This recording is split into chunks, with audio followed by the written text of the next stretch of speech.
Hey, Brittany. Hello, Rachel. Today I wanted to talk about buying a house. Ooh, Have you okay. ever wondered how it works to buy a house? I have, and Well, that's something as a, millennial that lives in a big city, I'm just like, oh, I'll never do that. So yes, I have no idea how this process works. I wondered if some kids out there maybe wondered how that process works. And I was a real estate That's agent right. for many, many years. And so this is like near and dear to my heart. I've been explaining this to people forever. I'm not in real estate anymore. Um, But I do want to take a moment and just explain how that works. So, first of all, I did a little research beforehand, before this episode, to find some of the most bizarre cultures and the most bizarre ways in the world and throughout history to buy and sell houses or how to acquire a place to live. Property or And specifically like a dwelling, a place with a well, roof and, both. and walls. Okay. Both. In a lot of times and places, you just get land and then it's up to you to build on it. Yeah. Like I know we've all studied like the American pioneers and like the Oklahoma land rush What's the and book that things. we all love? Rose Lane Oh yeah, Wilder, Little House on the Little House on the Prairie. Prairie. Yes. Yeah, they would take their little covered wagon to a plot of land. They would plop everything down and then Pa would go out and cut some trees and build them a house. So that's one way that it's commonly worked in a lot of times and places. But the most bizarre cultural thing that I found was in ancient Ireland, actually. There was and I didn't know this before, but there was like foster kids. Like they would trade kids Like, between tribes.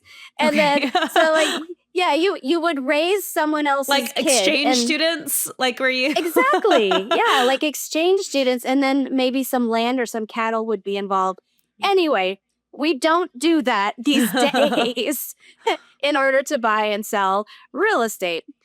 But so how it works generally is say a house is worth, I'm just throwing out a number, say it's worth $300,000 and say your income is like, say, $100,000 a year.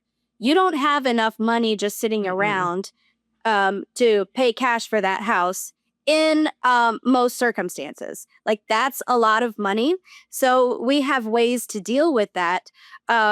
We borrow money from the bank. That's called a mortgage. If you ever heard your parents talking about a mortgage, it is the loan that they got in order to buy the house. But And it's so, because I always wondered this. It's just a loan, but a mortgage is like a specific name for a loan that's only for a house, right? yes. Okay. Yes. But it's similar to any other loan, but it's just for houses. Well, it's for real estate. real And estate. Okay. Yeah. Like what about a boat?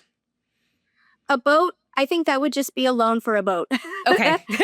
I don't I think have you a would friend that call, lives on a boat, and I'm just wondering if he has to get a mortgage for that. Well, now that's an interesting question. I have never sold a boat, a houseboat.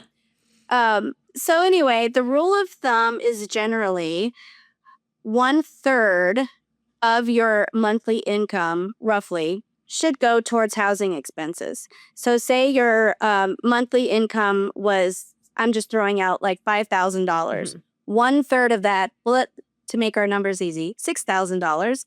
And then so maybe your mortgage could be 2,000 of that, and this is just very rough numbers. And that basically pays, and then there's also a down payment. So you do put some money down, but it might only be a small amount, like 5%, 10%, 20%. Is there a standard on what the percentage is? Like how do places Yes. calculate what the percentage is of the money you have to put down first? Standard is 20%. Okay. That's kind of the rule of thumb. If you have less than 20% of the home price as a down payment, then you have to get what is called private mortgage insurance, which is an insurance policy for the bank in case you default because you don't have enough so-called skin in the game. Mhm. You haven't put enough of your money out of pocket to lose if you happen to walk away without paying. So that's how that works. You want some skin in the game, and then the bank gives you the rest, and then you pay every month, and that goes towards your loan balance. And then eventually, in But 30 there's years, interest, right? Is there interest? oh, there's, yes, interest. Okay. I'm getting there.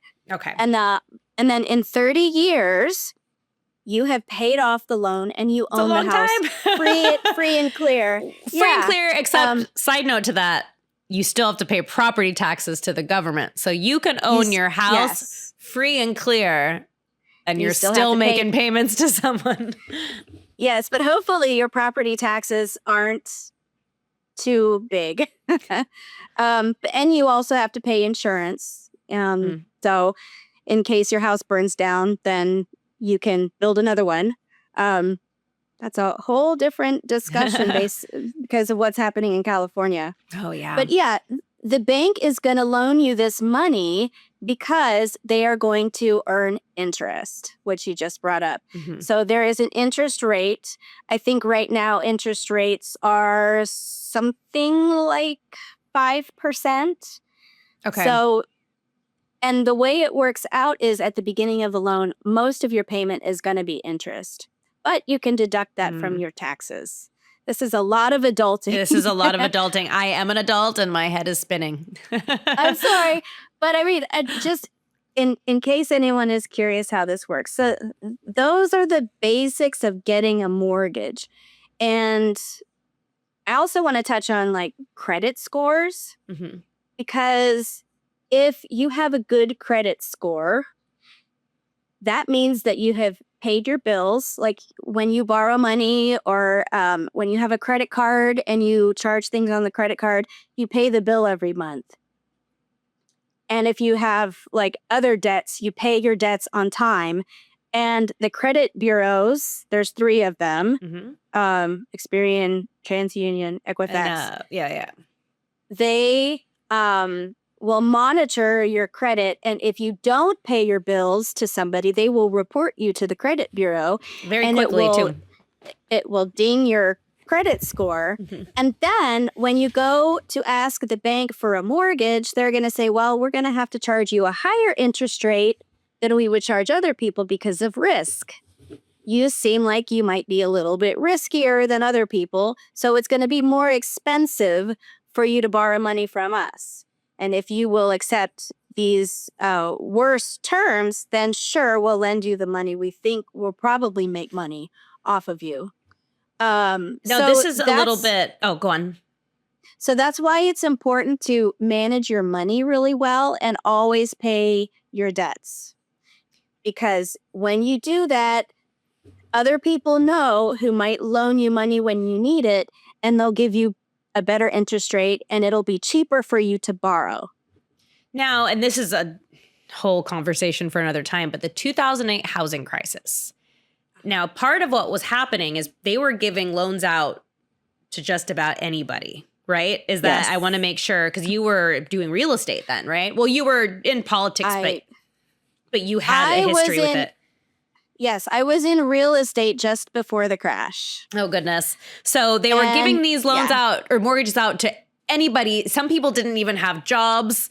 They didn't have good credit. They had no credit history at all. Yes. And then all of a sudden, because they were offering these really low interest rates in the very beginning. Yeah. And then the rug was pulled out from underneath everybody. Yeah, that was creating a lot of demand because they made the lending standards very, very easy. You know how I said 20% down for a down payment? They would shrink that down to like 3% or even like no down payment. And it's not too difficult to come up with 3% or 1% of a house price. So almost anybody could do it. Yeah. And then get a loan, and they might not be credit worthy or able to really pay back that loan, but they didn't care. They just liked the nice house. And I remember just one couple in particular. I knew what their income was. I knew their situation, and they wanted this really nice big house. And I didn't want to show it to them because I thought they were going to get themselves in financial trouble.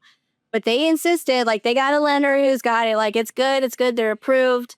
They had a letter that says they're good. Yeah. And I sold them this big house. And this was like in 2007. No, Or right maybe it was before. 2006. Right Yeah. before. And I was like, these people shouldn't be in this house. But I know how, like, the wife's eyes just got all misty. Like, they loved it so much. Yeah. But then I checked back years later. I checked up the property records, and yeah, they got foreclosed on. Foreclosure. When you can't pay, you can't stay. So the bank comes back and they kick you out. See, and the housing crisis is a good lesson on why having good credit matters, because even if you're like, okay, but I make enough money, but I don't have that track record, that's what these people happened to these people, and they lost it, so it's you have to be able to have the credit history, the history of making payments on time, the ability to even afford it. It's very adult.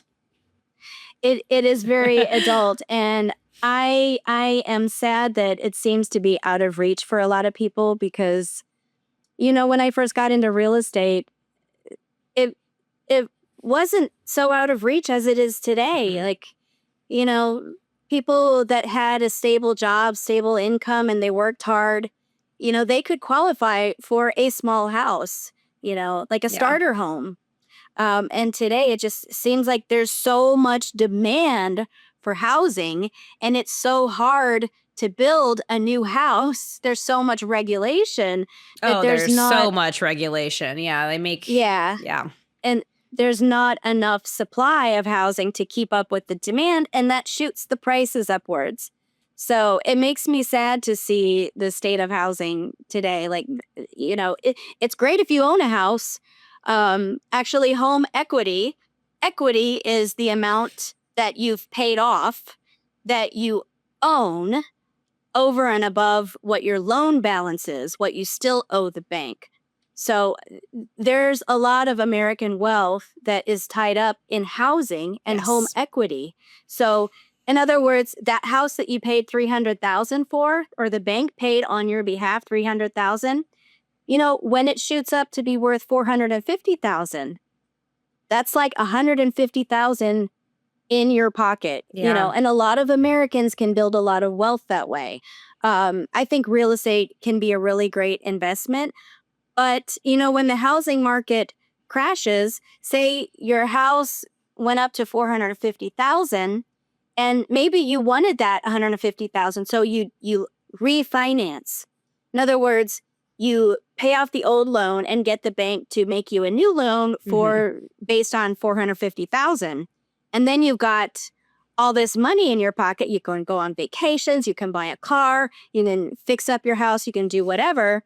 But then the housing market crashes and your house goes back down to $300,000. Guess what? Yeah. You still owe the $450,000. So that's a problem. I think it's always better to pay off a loan and own as much free and clear as you possibly can, so you don't get into trouble like that. Yeah. So those are just some thoughts on buying a house and how all that works. I know that was just the tip of the surface. Yeah, no, as you're talking, I'm thinking about, 7 other episodes we could do just talking about home equity and the housing crisis, which is something that I think for us, it still feels like yesterday. And it's crazy that it's almost 20 years ago. Yeah. I mean, that makes me feel old. And if kids are curious and have more questions and want us to do more episodes on this, I'd be happy to. But if it was dry and boring, we won't. It's interesting to me. Yes. But if you do have questions, please let us know. We'd love to hear from you. Love to hear feedback on the episodes. So we'll leave it there. Please don't forget to like and subscribe to the podcast and tell all your friends. And until next time, Rachel. Until next time, we'll talk to you later. Till next time. Bye-bye.